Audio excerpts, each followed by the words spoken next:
Our reporter Nobesuthu Hejana is monitoring the impact the taxi strike is having on commuters. She's in eNCA, Cape Town, and she has the latest. Thanks for joining us. Any reports of violence over the past 24 hours?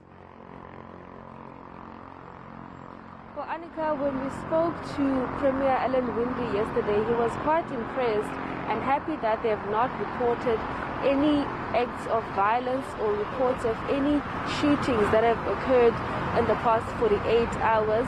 And where we are in eNCA, in Borchers Square, we've seen quite a number of Golden Arrow buses operating in this area. We did receive an update from the Golden Arrow bus services saying that their services have been increased to at least 75 to 80%, and they remain operating in the peripheries of areas that have been declared as hotspots, where police officers, law enforcement officials, as well as members of the South African National Defence Force have been deployed.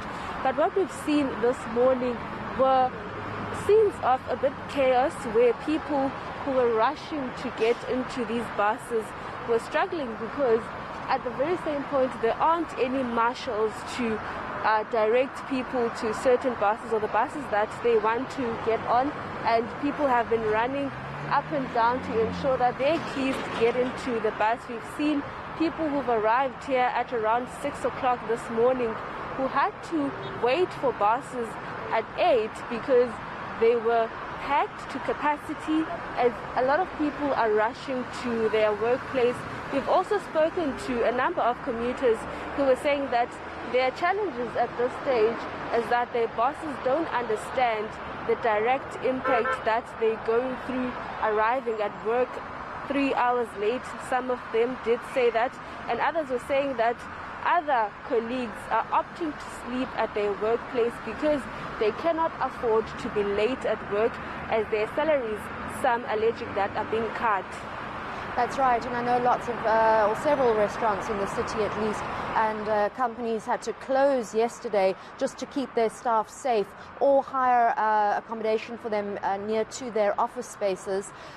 Those gunshot bullet wounds that we're seeing in the glass of the Golden Arrow buses just remind us of the terrible violence that plagued some of those bus drivers. So over the past 2 weeks, we've heard reports from the Transport Department saying that since the beginning of calendar this year, over 80 people have been killed in the Western Cape, and in the past 2 weeks there were 23 deaths recorded.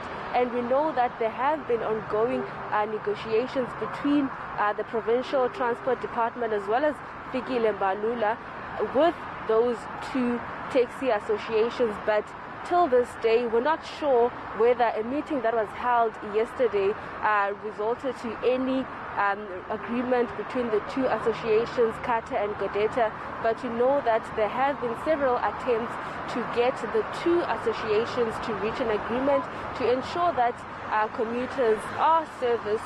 We also heard from commuters who were saying that they did not anticipate that this shutdown or taxis not operating will go on for more than a week. It's something that they've not seen before. It's usually a day or two, but we've seen in Cape Town, in the Cape Metro, that taxis have not been operating, and we know that it's because of that Belleville to Mbekweni or PAL taxi route that those two associations have been fighting over.